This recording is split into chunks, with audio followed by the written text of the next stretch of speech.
Welcome to this episode of Real Talk. My name is Christy Ivy, and I am the founder and president of Christy's Cause, a nonprofit in Southwest Florida working to eradicate child sex trafficking and exploitation. Today we are discussing missing children, the Teen Runaway Epidemic, with our guest Lieutenant Jeremy Lindauer and Corporal Alan Wilket. Both Lieutenant Lindauer and Corporal Wilket bring extensive experience in anti-sex trafficking work from a law enforcement perspective. Lieutenant Lindauer has 32 years' experience in major crimes, forensic investigations, missing persons, Federal Cyber Crime Task Force, and counterintelligence. Corporal Wilket has 27 years' experience in major crimes, narcotics, child abuse, and human trafficking, including overseeing Pasco County Sheriff's Office Human Trafficking Task Force and serving on Florida Attorney General Ashley Moody's Human Trafficking Task Force. Thank you both for joining us today. According to the FBI in 2019, over 421,000 entries for missing children were reported by all law enforcement agencies in the United States. The National Center for Missing and Exploited Children report over 90% of missing children entries represent teen runaways, and that 1 in 6 teen runaways were likely victims of sex trafficking. That represents a very large demographic that is extremely vulnerable. Runaway and homeless youth lack a strong, supportive network and run away to an unfamiliar environment that puts them particularly at risk to trafficking. The U.S. Department of State's Global Trafficking in Person, or TIP report, just came out in June for the year of 2019. It gives us some great insight into human trafficking. Corporal Wilket, would you shed some light on the data shared in the TIP report? Absolutely, and first of all, I just want to say what an honor it is to be here, be a part of this project you're putting together. What a great project. You mentioned some numbers inside that opening, and the numbers are staggering. You're talking about 421,000 reports from law enforcement of runaways. You're talking about 16.9 million entries last year into NCMEC, the National Center for Missing and Exploited Children. There were 200 reporting agencies, with most of those being reported by one particular company and organization. These are staggering numbers. Then when you look at the TIP report, which landed in June for 2019, there were a couple of things in there that is concerning when we talk about runaways and homeless youth. The first thing that was in there from the ambassador for the combat and monitoring persons, the ambassador made this statement. He said that when you talk about trafficking, 77% of those who are being trafficked are not transnational. They're being trafficked in their own country. Mm-hmm. What we understand when we work in this in the United States is most of the kids in particular who are being trafficked by their family. They're being trafficked in their own community. They're not being moved across the nation. They're being trafficked right. That's a staggering 77%, not transnational, right here in our own communities. So when you look at that number, that came out of the TIP report. The TIP report used to put a global movement of victims inside the report. This year they didn't do that because they wanted to really impress upon us that most of the trafficking issue is happening in our own communities, our own kids being trafficked. The other staggering thing that was put in there, and around page 66, if memory serves me correctly, was talking about a particular country, but it finds its way throughout the report. And that was one of the highest vulnerabilities in the vulnerability risk assessments in the TIP report. One of the highest vulnerabilities was listed as migration. Migration. Poverty was in there, and there were some acts of war, but migration. When a person is taken from their support system, when they are moved outside of their comfort zone, outside of the place that they have that safety net, they become highly vulnerable to trafficking. So when you talk about a runaway or a homeless child, they're already in that environment where the vulnerability risk assessments are much higher than other demographics within that youth population. Another study that was done by the Covenant House found this: 48% of trafficked youth that were interviewed, 48%, said the first time that sex trafficking act happened to them was because they were looking for a place to stay. 48%. First trafficking incident, I'm looking for a place to stay. The vulnerabilities for runaways and the homeless are off the chart. And so we have to be closing those gaps when we talk about those vulnerabilities. Wow. So bringing the focus nationally with the data that the FBI, law enforcement, and NCMEC, who, when we refer to NCMEC, we're talking about the National Center for Missing and Exploited Children, based on that data shared. How does that tie into the teen runaway epidemic, Alan, and what you were talking about with migration? Right. So the teen runaway, by its very nature, is a migration. So they have the safety net of their own home. And a case in point, we had a 13-year-old who ran away from our county, ran into the neighboring county just south of us, within 24 hours was picked up by a trafficker, transported to the Miami area, and was missing for 30 days. By the time that she was recovered, by her own mother no less, but by the time she was recovered, the times that she had been trafficked were in the hundreds. And that happened within 30 days. A runaway, 24 hours later, out on the street. They leave that comfort zone, that safety net of community, and they become hugely vulnerable in those risk assessments. Wow, that's just staggering when we look at the numbers of teen runaways that law enforcement is reporting, and we look at how vulnerable that's the number one vulnerability, migration. When we kind of look through the lens of law enforcement, what are some obstacles that law enforcement face? Lieutenant Lindauer. Coming down here from New York and speaking with my partners, law enforcement in Florida, it seems that everyone's working toward the same goal.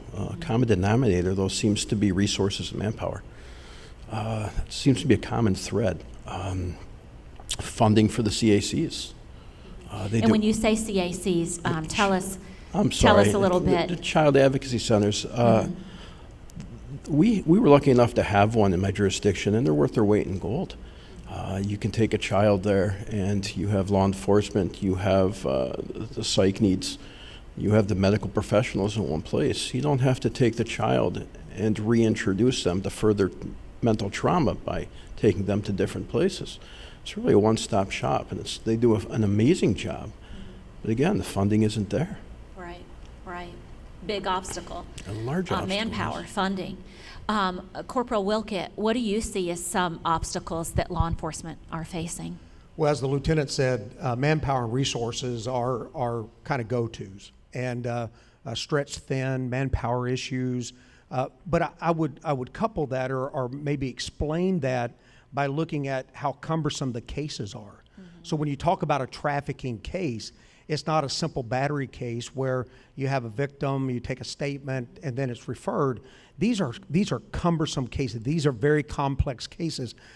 Case in point, if you recover in child pornography, if you recover a hard drive, that hard drive is going to be several gigabytes. Well, on that hard drive is going to be several hundred thousands of files. In those files are going to be hundreds of pictures and videos. And one detective has to spend the time to go through and verify and authenticate that, and chains of custody and court proceedings and prosecution, where again, manpower and resources are limited. So you're really tying that manpower and resource into cumbersome cases, and you're looking at a cumbersome system. And when you combine those things together, it becomes very complicated to pursue those cases. Lieutenant Lindauer, what are some tools you developed in New York to utilize technology and data in this fight? I think that's an excellent question.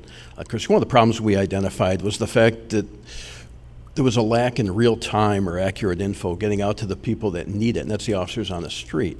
We found that we had a pretty much an archaic system hampered by manual data entry, which means that sometimes a report, once it's signed off on and approved by a supervisor, will sit in a tray. It could be a day, 2 days, maybe 3 days before it's entered into the system. Well, in the interim, the officer may stop an individual that's wanted and not have accurate information or enough information to make an arrest. So what we did is we took a look, we developed a web-based platform. That allowed the officers on the street to access this site from any mobile device, whether it be in their car, tablet, their smartphone. What we did is we utilized basic mapping software, something similar to Google Maps. We then took all our registered sex offenders, which in my area was a little over 1,200. We uploaded all of their information onto this map. In New York, there are 3 levels of sex offenders, 1, 2, and 3. We color-coded that, so an individual can just look at the map and quickly see where the worst of the worst are. Offender data, this made it easy. Offender data was accessed by just moving a cursor over a dot or over an address. What this did was this enabled the officer on the street to pull up all pertinent information of an offender just by clicking on the offender's address or a dot. This included a recent photo as well. It also included information to see if they were out of compliance, which would give the officer cause to arrest. This also provided any information on warrants or wanted packages. The beauty of this was that the system automatically updated every night at midnight.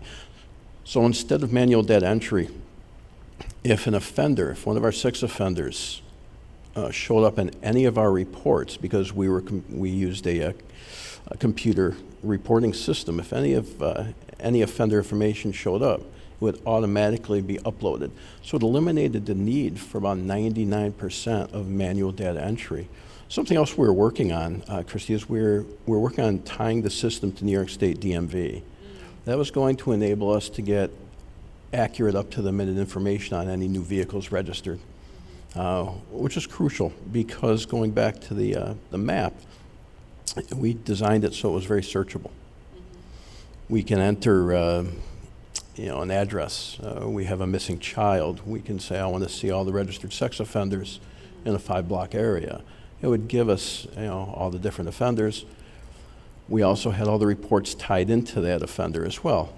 So not only would you get all the contacts that were made with this offender, but you would also be able to pull up every report and actually read that report in real time. That was beneficial to the officer on the street. You would be able to develop a case or eliminate a suspect. That sounds so powerful, and that it was a tool that you developed and were able to implement that I would guess, based on everything you're saying, helped you recover these endangered runaways a lot quicker. When you have the tools readily available, it makes everyone's job that much easier. When you can locate the scene of a crime, remember with missing kids, you may have several crime scenes. You've got a scene of where the child was abducted. You've got a scene of where they were possibly located, and you've also got a third scene of where possibly they were abused. You've got 3 scenes. When you have a tool that you can tie this all together with, sitting in the front seat of your patrol car, it just increases your chances of success exponentially. And just to refresh my memory, I know I've heard this statistic, but I know you guys have lived it. How important are the first 48 hours in when you're dealing with a missing child? Extremely critical. Extremely critical. And that goes back to maybe what we were talking about before, Christy, is some of the problems facing law enforcement. Right. You need these relationships in place. The time to cultivate a relationship is not when you need it. Right. When you have someone from another jurisdiction's cell phone number in your phone and you can call them at 1 in the morning and say, this is what I'm working on, and the response is, what do you need, when do you need it? That's going to save the life of a child. It could, yeah, sure is. And as I'm hearing both of you guys share, what's coming up to me over and over again are the first programs. When you talk about losing funding with law enforcement, some of the first programs to be cut are these types of special units. Corporal Wilket, could you speak to that just a second? Absolutely, because one of the first responsibilities of law enforcement is a patrol function. And so when you start losing funding, what happens is administrators say we have to have vehicles moving through the street responding to calls for service. And so what happens, those detectives and investigators who are specially trained to work cases like this and to access tools like this, they're the first ones to go, because the first responsibility is to answer that call for service. And so you start losing those specialty units, and you're not just losing a badge and a gun, you're losing years of expertise, of training, of those who can zero in and bring remedy to those cases and prevent trauma and suffering from happening. And that's what we really want to get to, is where we can intervene as soon as possible, which is why these tools the lieutenant's talking about are so critical, keeping the funding levels there, because if the faster we get there, the more funded we are, the better we're equipped to get there with these tools and resources, the more trauma can be prevented rather than treated. Right. And I would even say that 2020, this year, has not been the year of the child. I really feel that our children have suffered as a result of COVID. And when we're discussing topics like defunding police, our children are going to suffer. Victims are going to suffer. So I think that's one of the obstacles now that law enforcement is facing, is limited funding, and it just trickles down into how quickly we're able to locate a missing child or a teen runaway. As we look at these types of solutions, how can we utilize technology and data and intelligence in the fight against child sex trafficking? Lieutenant Lindauer. Are we taking a proactive approach? Are we utilizing social media sources? You have a large event coming into your jurisdiction. Let's say a Super Bowl or an athletic event. Exactly. Right? Are we doing anything preemptively to identify an increase in certain known suspects coming into the area? Are we working with our financial folks, checking whether suspicious activity reports, to find out if there's any money being moved into a certain account? Are we monitoring social media? I don't know if I could say Facebook, things like that. Find out what the cross chatter is. Yeah. Talk to your sources on the street. Streets don't lie. You know, are we doing the best we can with interviewing our prior trafficking victims? Are we interviewing our runaways? Are we doing an adequate job in debriefing our runaways? Why are they running away? Right. Are we doing a disservice by just looking at them saying, okay, you're another runaway, let me do a 4-line paragraph, and the parents will call when they return. Why did they run away? Right. Are we looking at a reason why they ran away? Why did they run away from home? Mm-hmm. Are we vetting that home before we return them to that home? Yeah, that's powerful. We do have to look at some of the root issues, and that takes time, and that takes more manpower, right? That takes more resource. It takes time and resources. Yeah. Folks have to realize the time to become active in this cause isn't when you become a victim. Yeah. That's so powerful. Corporal Wilket, I'd love to hear some of your thoughts on that question. Well, the preventive route, being able to prevent this from happening, is much more preferred than the treatment route. And for many reasons, for the absence of that trauma and social, and it requires tools. It requires us getting in front of the problem and not reacting to the problem. And that's kind of that traditional model. We react to something that happens rather than getting out in front of it. I was thinking about the 4 stages of trafficking. You have the recruitment, where they're being recruited, vulnerabilities are being exploited, issues are being examined, and those complex vulnerabilities are being assessed by the trafficker. You have the grooming, where they're being prepared or conditioned for the life that's coming up. You have the actual trafficking stage, and then you have the immersion stage, where it becomes normalized. That lifestyle becomes their normal way of living. And all 4 of those stages are now moving online. Yeah. Some of the statistics that we're seeing is as much as 60% is happening online, and I think that number is probably higher than that. But some of the statistics that are 60% of the 4 stages of trafficking are all moving to the online platforms. So when you have platforms or tech, you have data, which are pieces of information through tip submittals and things of that nature that come into law enforcement, and then the intelligence piece of corroborating and collaborating those pieces of information into actionable intelligence makes it the tools that we're talking about to be able to take that preventive, proactive step. And I thought, Christy, as we were talking here, and these things weigh heavy on me because I've invested so much into this cause to stop human trafficking, but these hands have held some of the most broken people in our communities. And these eyes have seen some of the most broken hearts and broken lives that you can imagine. And if we don't come together with resources, come together with the ability to really get into those vulnerable populations and disrupt those causes and root causes that are driving this, we're going to constantly be paying the price with our children's lives. And that cost is too high. So we have to stop this.